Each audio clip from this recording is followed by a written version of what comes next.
Russia दुनिया के कुछ बेहतरीन एथलीटों वाला एक देश बीते दिन क्षमता बढ़ाने वाली दवाओं को लेकर खबरों में रहा, जिसे आमतौर पर डोपिंग कहते हैं। लेकिन ये कौन सी ड्रग्स हैं और कंपटीशन में ये बढ़त कैसी दिलाती हैं? क्या ऐसी दवाएं सेहत के लिए खतरनाक होती हैं? इन बातों से ही जुड़ी है हमारी आज की खास रिपोर्ट। डॉक्टर्स ऑन कॉल पे आपका स्वागत है। मैं हूं डॉक्टर समीर गुप्ता और मैं हूं डॉक्टर सोनियालाल गुप्ता।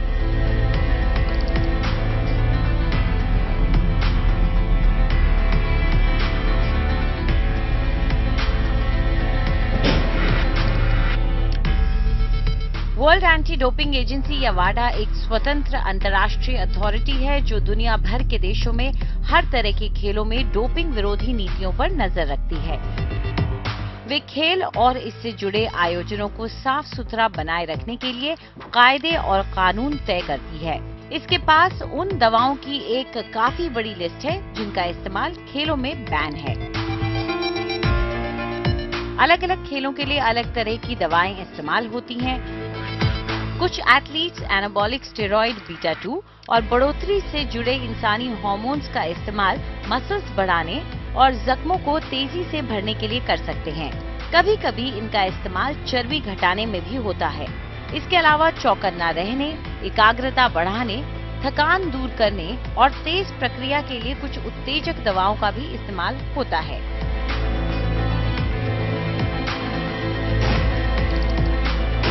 कुछ स्टेरॉइड और वृद्धि हार्मोन हमारे अपने शरीर में ही बहुत थोड़ी मात्रा में बनते हैं, जो सामान्य इंसान के लिए बेहद जरूरी हैं। लेकिन मांसपेशियों में बढ़ोतरी और ज्यादा ताकत के लिए इन्हें दवा के तौर पर बाहर से इस्तेमाल करना फायदे से ज्यादा नुकसानदेह होता है।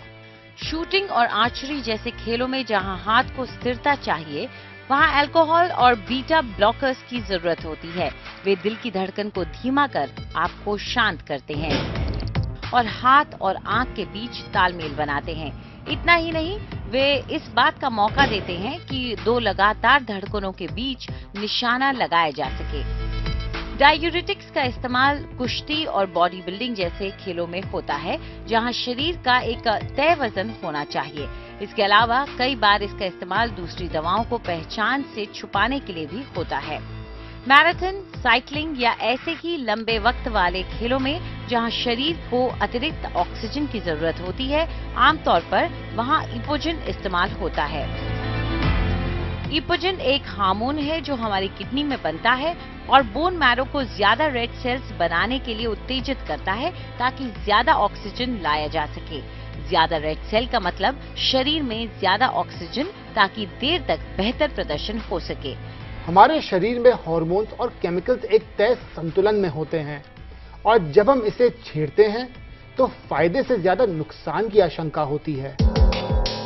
जब आप प्रतिबंधित दवाओं की लिस्ट देखेंगे तो पता चलेगा कि इनमें से कई सारी बीटा ब्लॉकर्स और डायरेटिक्स जैसी हैं, जिनका इस्तेमाल सामान्य दवा के तौर पर होता है। लेकिन एथलीट अपने फायदे के लिए कम वक्त में इनका काफी हेवी डोज इस्तेमाल करते हैं। मिसाल के तौर पर अगर स्वस्थ हार्ट वाला इंसान बीटा ब्लॉकर्स का ज्यादा डोज ले ले तो उससे हार्ट ब्लॉक हो सकता है, चक्कर आ सकते हैं।